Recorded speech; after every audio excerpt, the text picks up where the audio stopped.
হরে কৃষ্ণ সুধী ভক্ত সজ্জন। তো আপনারা দেখছেন দাম দর্শন চ্যানেল। দাম দর্শনে মহাভারত সিরিজ পর্বে আপনাদেরকে স্বাগত জানাচ্ছি। তো আগামী মহাভারত পর্বগুলি সিরিয়ালি ধারাবাহিকভাবে চলতে থাকবে। তো মহাভারত গোপন গোপন আহ, বিষয়গুলি জানার জন্য এবং গুহ্যতম বিষয়গুলি আমরা জানবো এই সিরিজগুলি থেকে। তাই যারা আজ অব্দি সাবস্ক্রাইব করেন নাই, তো আজকে সাবস্ক্রাইব করে রাখুন এবং লাইক করে রাখুন, কমেন্ট করে রাখুন মহাভারতের কি কি বিষয়গুলি আমরা বর্ণনা করতে পারি। তো অনেক অনেক গুহ্যতম বিষয় যেগুলি আমরা সাধারণত শ্রবণ করে থাকি, কিছু সন্দিহান থাকে, সেই সকল বিষয় আমরা এখানে উপস্থাপনা করার চেষ্টা করব। তো আজকের বিষয়বস্তু হচ্ছে ধৃতরাষ্ট্রর পুত্রগণ অর্থাৎ 100 পুত্র যখন কুরুক্ষেত্রের রণাঙ্গনে যুদ্ধ নিহত হয় তখন তার কি অবস্থা হয়েছিল এবং তাকে সন্তুষ্ট করার লক্ষ্যে বা সান্ত্বনা দেওয়ার লক্ষ্যে বিদুর এবং সঞ্জয় কিভাবে উপদেশ প্রদান করেছিলেন সেই সকল বিষয় আজকে আমরা উপস্থাপনা করব। যাই আমরা মূল বিষয়ে আলোচনায় আসি। তো আজ আমরা কুরুক্ষেত্রের রণাঙ্গনে আমরা যে দেখতে পাই যে কুরুবংশের পুত্রগণ সমূলে বিনষ্ট হয়েছিল। কুরু ধৃতরাষ্ট্রের পুত্ররা 100 জন কুরু কুরুক্ষেত্রের যুদ্ধের সময় নিহত হয়। পরিশেষে যে অত্যন্ত সুখ এবং অত্যন্ত শোকাকুল হয়ে পড়েছিলেন ধৃতরাষ্ট্র। তাই এত শোকাকুল হয়ে পড়েছিলেন যে তিনি এমনভাবে আর্তনাদ করছিলেন যেমন একটা পাখির মধ্যে যদি ডানা না থাকে, যে তিনি যেভাবে আর্তনাদ করেন তখন তিনি বন্ধুহীন মনে করেন, আত্মীয় স্বজনহীন মনে করেন এবং তার তার যে পদ পদবী এগুলি হীন মনে করেন, ঠিক এভাবে শোকাকুল হয়ে পড়েছিল। তখন সঞ্জয় তাকে বললেন, সঞ্জয় কে ছিলেন? ধৃতরাষ্ট্রের সেক্রেটারি। তো তিনি, আপনারা জানেন ধৃতরাষ্ট্র যখন জন্ম থেকেই অন্ধ ছিলেন, তখন কুরুক্ষেত্রের রণাঙ্গনে সমস্ত যুদ্ধের পরিবেশন মানে কি কি হচ্ছিল সবগুলো পরিবেশন করছিলেন হচ্ছে সঞ্জয়। তো সঞ্জয় এভাবে পরিবেশন করছিলেন যখন আপনারা দেখবেন শ্রীমদ্ ভগবত গীতার 18 অধ্যায়ের মধ্যে 18 নম্বর 5টা শ্লোকের মধ্যে সঞ্জয় তার রিয়ালাইজেশন ব্যক্ত করছিলেন এই কুরুক্ষেত্রের রণাঙ্গনে কারা কারা জয়লাভ করবেন এবং তাদের কি কি গতি হবে, সমস্ত বিষয়গুলি ধৃতরাষ্ট্রকে বলেছিলেন। যেহেতু এই কুরুক্ষেত্রের রণাঙ্গনে ধৃতরাষ্ট্রের পুত্রগণ নিহত হয়েছে, তাই তিনি শোকাকুল হয়ে পড়েছিলেন, এত সুখ এত দুঃখ অনুভব করছিলেন। তাই সঞ্জয় উপদেশ দিচ্ছেন যে মহারাজ, আপনি কেন এত সুখ করছেন? সুখ করে কি লাভ? আপনি এখন মৃত্যু আত্মীয় স্বজনগণের প্রেতকার্য আপনি করুন।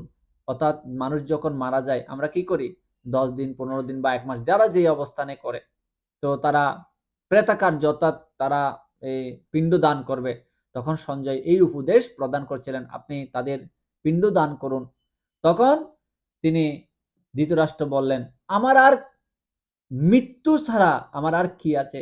আমার পুত্র নেই, পৌত্র নেই, আত্মীয় স্বজন নেই, আমার স্বজন নেই, আমার কোনো বন্ধু বান্ধব নেই, এই দুঃখে আমি অত্যন্ত কাতর হয়েছি। ঠিক একটা পক্ষীর ন্যায় তিনি উদাহরণ দিচ্ছিলেন ধৃতরাষ্ট্রকে আশ্বাস দেওয়ার জন্য। সঞ্জয়ের কথা তিনি শুনতেছেন না, বিভিন্ন রকমের করে তিনি উদাহরণ দিচ্ছিলেন। তারপরও বিদুর গিয়ে বললেন, হে মহারাজ, আপনি শুয়ে আছেন কেন? উঠুন এবং আপনি যেই সুখ করছেন, আপনার সুখের কারণে আপনি তাদেরকে কি ফিরিয়ে নিয়ে আসতে পারবেন? তখন মহাভারতের একটা শ্লোক আবৃত্তি করে বিদুর ধৃতরাষ্ট্রকে বুঝাচ্ছেন যে সকল সঞ্চয় পরিশেষে ক্ষয়প্রাপ্ত হয় এবং উন্নতির অন্তে পতন হয়, মিলনের অন্তে বিচ্ছেদ হয়, জীবনের অন্তে মরণ হয়। মানুষ অদৃশ্য স্থান থেকে আসে, আবার অদৃশ্য স্থানে চলে যায়।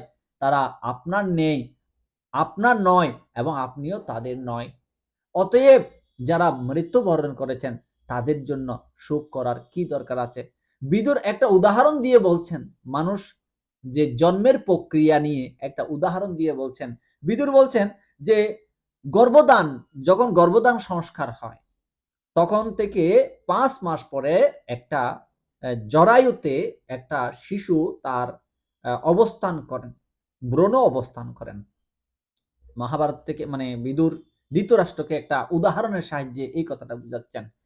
তা এটা হচ্ছে মহাভারতের জল প্রাদানিক পর্ব অধ্যায়, অর্থাৎ বিদুরের যে সান্ত্বনা ধৃতরাষ্ট্রকে দিচ্ছিলেন এই অধ্যায়গুলিতে আপনারা পেয়ে যাবেন। এটা তখন এইভাবে উদাহরণ দিতে গিয়ে তিনি বলছেন, তিনি একটা জীব কি করে গর্ভে অবস্থান করে এবং সে কি করে সেখানে প্রবেশ করে 5ম মাস অবস্থান করার পর তার দেহ তৈরি হয় এবং রক্ত মাংস এবং একটা থলিতে তিনি বহু কষ্টে অবস্থান করে।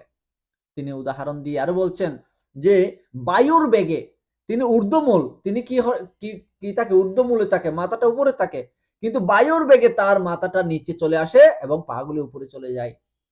এবং আরো বলা হচ্ছে বায়ুর বেগে কিছুদিন পর তিনি এই জড়জগতে অবস্থান করে।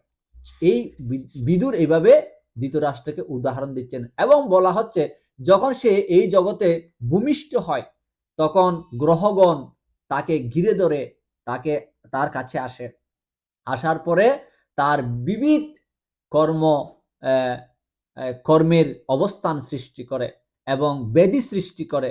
আত্মীয় স্বজন বন্ধু বান্ধব সে বিকর্মের থেকে মুক্ত করার জন্য, ব্যাধি থেকে মুক্ত পাওয়ার জন্য অনেক চেষ্টা করেন, কিন্তু পরিশেষে তারা কি হয়, বিপদে আশ্রয় করে। তখন হিতৈষীরা সুহৃদ ব্যক্তিরা তাকে আত্মরক্ষা করার জন্য চেষ্টা করে। সৎকুলে জন্মালে নিচুকুল জাতির এবং ধনী হলে দরিদ্রের নিন্দা করে, ধনী হলে দরিদ্রের নিন্দা করে, আর সৎকুলে জন্মালে নিষ্কুলের নিন্দা করে। বিদুর এই কথাগুলি ধৃতরাষ্ট্রকে তার পূর্বে কি কি করেছিল এই কথাগুলি তিনি মনে করে দিচ্ছিলেন। এবং তিনি আরো বলছেন অনেকে মূর্খ বলে নিজেকে সংযত করতে চায় না। প্রাজ্ঞ ও মূর্খ, ধনবান ও নির্ধন, কুলীন ও অকুলীন, মানি ও অমানি সকলেই যখন পরিশেষে অন্তিমে মৃত্যুর পরে শ্মশানে অবস্থান করে, তাহলে দুষ্ট বুদ্ধি তোমরা কেন পরস্পরের প্রতি প্রতারিত করো। এই যে ধৃতরাষ্ট্র যে প্রতারণা করেছিল তার বাতুপুত্রদের ক্ষেত্রে, এখান থেকে শিক্ষণীয় বিষয় বিদুরের যে টিচিং, কাকে, ধৃতরাষ্ট্রকে বিদুরের যে টিচিং, এখান থেকে শিক্ষণীয় বিষয়, কখনো আমরা অমানীন মানি দেন কীর্তনীয় সদাহরি, আমাদের কোনো মান পাওয়ার, যশ মান পাওয়ার জন্য লালায়িত হওয়া যাবে না। এবং আমরা ধনী হলে সেখানে গরিবদেরকেও কি করা যাবে না, অবজ্ঞা করা যাবে না, অবহেলা করা যাবে না। উচ্চ কুলে জন্মগ্রহণ করলে নিজ কুল ব্যক্তিকে কি করা যাবে না, অবহেলা করা যাবে না। হরে কৃষ্ণ। শুধু দর্শক, আগামী পর্বে মহাভারত সিরিজে স্বাগত জানাচ্ছি। ধন্যবাদ। Subscribe, like, share. হরি বল।